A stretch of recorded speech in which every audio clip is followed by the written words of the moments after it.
জলে কুমির ডাঙায় বাঘ, এটাকে আমরা ইংরেজিতে কি বলে থাকি? Between the devil and the deep sea. যার মানে হচ্ছে আসলে দুই দিকেই বিপদ, আপনি যেদিকে যান সেদিকেই বিপদ। তো এগুলো কিন্তু আমাদের বাংলা ভাষায় প্রচলিত কিছু প্রবাদ বাক্য।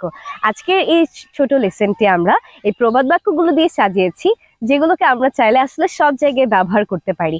আর প্রবাদগুলোকে কিন্তু আমরা ডিরেক্ট বাংলা থেকে ইংরেজিতে ট্রান্সলেট করতে পারি না, কারণ এদের নির্দিষ্ট কিছু ইংরেজি প্রবাদই কিন্তু রয়েছে। চলুন তাহলে আজকের লেসনটি আমরা শুরু করি। আমরা যদি বলতে চাই যে কেউ সুযোগের সদ্ব্যবহার করছে, তখন আমরা বলে থাকি ঝোপ বুঝে কোপ মারা। আর এটাকে ইংরেজিতে আসলে দুই ভাবে বলা যায়।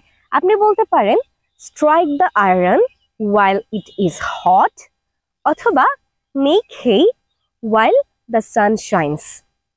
তারপর আমাদের জন্য রয়েছে অভাগা যেই দিকে চায় সাগর শুকায় যায়। তার মানে আসলে যে আনলাকি, যার লাক আসলে ভালো না, সে যেদিকেই যাবে সেদিকে আসলে তার জন্য কোনো সুখবর নাই। এটাকে আমরা ইংরেজিতে বলি ওয়ান্স আনলাকি অলওয়েজ আনলাকি। তারপর আমাদের আছে যে আয় বুঝে ব্যয় করা।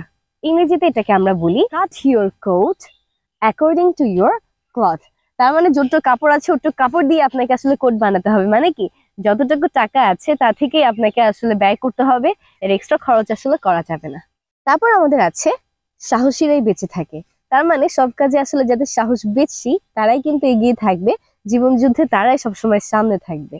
সাহসীরাই এগিয়ে থাকে বা বেঁচে থাকে, এটাকে আমরা ইংরেজিতে বলতে পারি they live who dare. They live who dare. দেখে শুনে পা বাড়াও।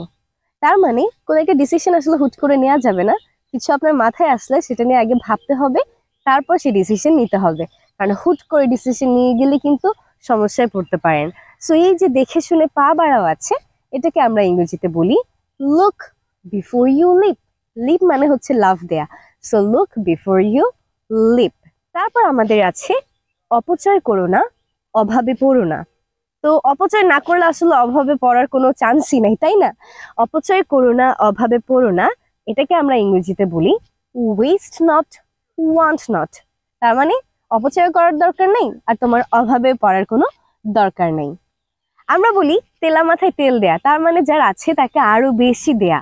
এই তেলা মাথায় তেল দেয়াকে ইংরেজিতে আমরা যে প্রবাদটা দিয়ে প্রকাশ করি তা হলো to carry cool two new castle. অর্থই অনর্থের মূল। তো এটা আসলে অনেকের মনের কথা যে টাকা পয়সা থাকলে সমস্যাও বেশি থাকে। অর্থই অনর্থের মূল, এটাকে আমরা ইংরেজিতে বলি money is the root of all illness. কিন্তু তারপরে সবাই আসলে টাকা চায়, কিভাবে আর বেশি টাকা ইনকাম করা যায় সেটা আসলে মূল লক্ষ্য। অবশ্য টাকা ছাড়া চলাও সম্ভব না, যেখানেই যাই সেখানে আমাদের টাকারও দরকার পড়ে, কিন্তু অনেক বেশি টাকা আসলে আমাদের জন্য সমস্যা ক্রিয়েট করে। Money is the root of all illness. তারপর আমাদের আছে মুখে মধু অন্তরে বিষ। তার মানে আসলে মুখে ভালো কথা বলে, কিন্তু আপনার পিছনে গিয়ে সে আসলে খারাপ কথা বলে আপনাকে নিয়ে, আপনার ক্ষতি করতে চায়। তো এটাকে আমরা ইংরেজিতে বলি an angel's face with a devil's mind. an angel's face with a devil's mind. তারপর আমরা এরকম আরো পাই যে অসময়ের বন্ধুই প্রকৃত বন্ধু। তার মানে যে বন্ধু আসলে বিপদে আপনাকে সাহায্য করে সেই আপনার আসল বন্ধু, বাকিরা নয়। তো এটাকে আমরা ইংরেজিতে বলি a friend in need is a friend indeed. a friend in need is a friend indeed. বিপদ কখনো একা আসে না। তার মানে যখন আসলে কোনো একটা বিপদ আসে ওর সাথে কিন্তু আমাদের আরো অনেক বিপদ আসলে রিলেটেড হয়ে যায়। তো রিয়েল লাইফ এক্সপিরিয়েন্স কেমন, যেমন আমাদের ধরুন অনেক তাড়াহুড়ার কোনো একটা কাজ আছে, কিন্তু সেদিনই দেখা যায় হচ্ছে গিয়ে বাসে প্রচুর জ্যাম পড়ে, রাস্তায় অনেক জ্যাম পড়ে আর আমরা ঠিক মতো পৌঁছাতে পারি না, আরো কত ঝামেলা। সো ইংরেজিতে এটাকে আমি বলি, আমরা সবাই বলি misfortunes never come alone. Misfortunes never come alone. এরপর এরকম আমাদের আরো আছে ভাগ্যের লিখন না যায় খণ্ডন। তার মানে আসলে যার ভাগ্যে যা আছে সেটা হবেই। সো এটাকে আমরা ইংরেজিতে বলি what is lotted can not be blotted.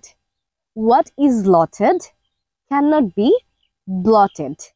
খুব মজার একটা প্রবাদ বা খুব সুন্দর একটা প্রবাদ, যেটা আমার পছন্দের, রূপে কালো গুণে আলো। তার মানে আসলে কারো বাহিরের অ্যাপিয়ারেন্স দিয়ে কাউকে জাজ করা উচিত না, কারণ সেই মানুষটা হয়তো বা অনেক ভালো কাজ করতে পারে। সো এই যে রূপে কালো গুণে আলো, আমরা এটাকে ইংরেজিতে বলি Handsome is what handsome does. Handsome is what handsome does. এখানে একটা কথা আমি একটু উল্লেখ করতে চাই, তা হচ্ছে এই যে আমাদের হ্যান্ডসাম আছে HANDSOME, এটা কিন্তু একটা সাইলেন্ট ডি লেটার ওয়ার্ড। আমরা অনেকেই কিন্তু এটাকে এভাবে উচ্চারণ করি হ্যান্ডসাম। ফার্স্টে হ্যান্ড বলি, হ্যান্ডসাম, কিন্তু হ্যান্ডসাম বললে ভুল হবে, আপনাকে বলতে হবে হ্যান্ডসাম, হ্যান্ডসাম। ঠিক আছে, তাহলে হ্যান্ডসাম না বলে আমরা কি বলবো? Handsome. Handsome is what handsome does. এরকম আরো কয়েকটা ওয়ার্ড আছে, যেমন স্যান্ডউইচ, নট স্যান্ডউইচ। আমরা অনেকে স্যান্ডউইচ বলি, ওইটা ভুল, বলতে হবে শুধু স্যান্ডউইচ। এরকম আরো কিছু ওয়ার্ড আছে যেটা নিয়ে আমার আরেকটা ভিডিও আছে, আপনারা সেটাই দেখবেন। আমরা এখানে মেইন লেসনে চলে যাই। তারপর আমরা আরো এরকম কি কি প্রবাদ পাই, যেমন আমরা এরকম অনেক সময় বলি কারো পৌষ মাস কারো সর্বনাশ। তার মানে একটা সিচুয়েশন একজনের জন্য ভালো হতে পারে, সেম সিচুয়েশনটা অন্যজনের জন্য আসলে অনেক খারাপ হতে পারে। তো এটাকে আমরা ইংরেজিতে বলি what is sport to one is death to another. What is sport to one is death to another. তারপর আমাদের আছে একটা অনেক কমন প্রবাদ, যত হাসি তত কান্না, বলে গেছেন রাম শর্মা। তো এটা আসলে অনেকেই বলে যে তুমি এখন অনেক হাসতেছো, তোমাকে আবার পরে কাঁদতে হবে, কারণ যত হাসি তত কান্না। তো এটাকে ইংরেজিতে আসলে বলা হয় if you love today you may cry tomorrow. If you love today you may cry tomorrow. আজকে এই শর্ট লেসনে আমরা এই কয়টা প্রবাদ বাক্যই রাখি। পরবর্তীতে আপনাদের জন্য আরো অনেকগুলো প্রবাদ বাক্য নিয়ে আমি আরো কয়েকটা ভিডিওস বানাবো। সেই পর্যন্ত সবাই অবশ্যই ভালো থাকবেন, সুস্থ থাকবেন, এবং আজকে যে প্রবাদগুলো শিখলাম সেগুলোকে খাতায় সুন্দর করে নোট ডাউন করে রাখবেন, এবং এগুলোকে টাইম টু টাইম একটু দেখে যাবেন, যাতে করে আপনি এই সবগুলোকে মনে রাখতে পারেন। আর অবশ্যই অবশ্যই সবার জন্য দোয়া করবেন, যাতে করে সবাই ভালো থাকে এবং সুস্থ থাকে। আর এই লেসনটা শেয়ার করতে অবশ্যই ভুলবেন না। Take care everyone, bye by.